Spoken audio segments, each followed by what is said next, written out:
नमस्कार। दुनिया भर में इस वक्त एक बड़ी खबर चल रही है।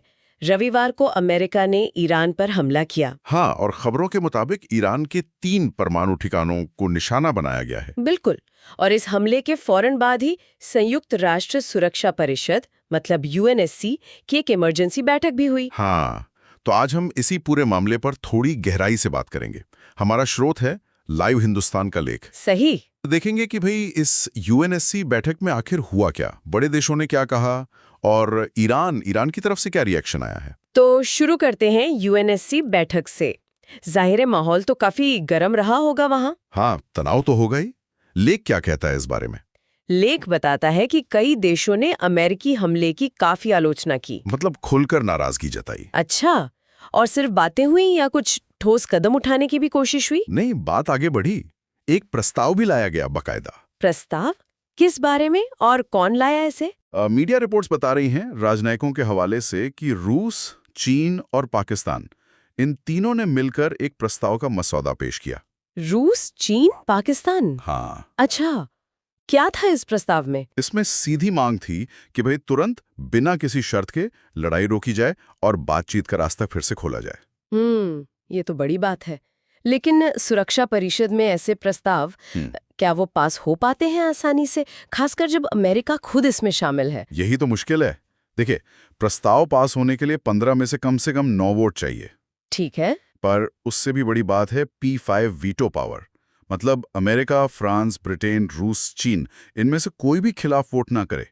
हाँ, वो वीटो वाली बात। राइट। अगर एक ने भी ना कह दिया तो प्रस्ताव वहीं खत्म, बिल्कुल। भले ही बाकी सब हाँ कहें। बिल्कुल सही। और लेख में यही चिंता जताई गई है। राजनयिक कह रहे हैं कि पूरी संभावना है कि अमेरिका इस प्रस्ताव को वीटो कर देगा। ओहो, तो मतलब ये कोशिश शायद कामयाब ना हो पाए। लगता तो यही है। अमेरिका शायद ही मानेगा। तो ये तो हुई यूएनएससी की बात। अब आते हैं ईरान पर। वो इस पूरे मामले को कैसे देख रहा है? उनकी जो राजदूत हैं यूएन में, आमिर सईद इरावनी, उन्होंने कुछ कहा। हाँ, ईरान का रवैया तो बहुत ही सख्त लग रहा है। राजदूत इरावनी ने साफ साफ कहा है कि अमेरिका ने परमाणु ठिकानों पर हमला करके ना, वो मतलब कूटनीति के सारे रास्ते बंद कर दिए। कूटनीति के रास्ते बंद, ये तो बहुत बड़ा बयान है। हाँ, और उन्होंने ये भी याद दिलाया लेख के मुताबिक कि ईरान ने पहले ही अमेरिका को चेताया था। कहा था कि ये युद्ध के नशे में चूर अमेरिकी शासन इस दलदल में न फंसे। तो अब क्या? अगर कूटनीति के रास्ते बंद हैं, तो ईरान क्या करेगा? क्या वो जवाबी कार्रवाई के बारे में सोच रहा है? संकेत तो बिल्कुल यही मिल रहे हैं।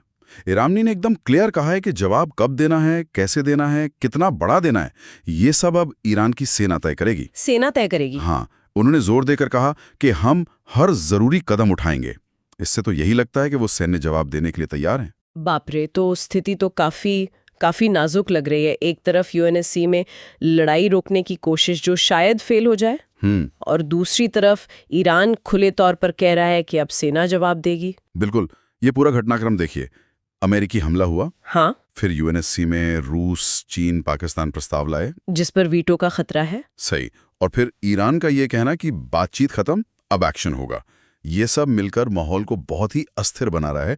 कभी भी कुछ भी हो सकता है। तो अगर हम आज की चर्चा को समेटें, अमेरिका ने हमला किया ईरान के परमाणु ठिकानों पर। हाँ। जवाब में यूएनएससी में रूस, चीन, पाकिस्तान ने तुरंत युद्ध विराम का प्रस्ताव रखा, पर अमेरिका उसे वीटो कर सकता है। और ईरान कह रहा है कि डिप्लोमेसी खत्म, अब हमारी सेना फैसला करेगी कि जवाब कैसे देना है। हाँ, बिल्कुल। और यहीं पर एक सोचने वाली बात आती है, जिस पर आगे ध्यान देना होगा। स्रोत कहता है कि सेना तय करेगी, तो सवाल ही उठता है कि ईरान चाहे कोई भी तरीका चुने जवाब देने का, उसके ऐसे क्या नतीजे हो सकते हैं जिनका अंदाजा अभी नहीं लगाया जा सकता। क्या इसका असर सिर्फ इन 2 देशों तक रहेगा, या पूरे क्षेत्र पर, या शायद पूरी दुनिया पर फैल सकता है? ये एक बड़ा सवाल है। सही कहा। ये एक ऐसा सवाल है जिसका जवाब आने वाला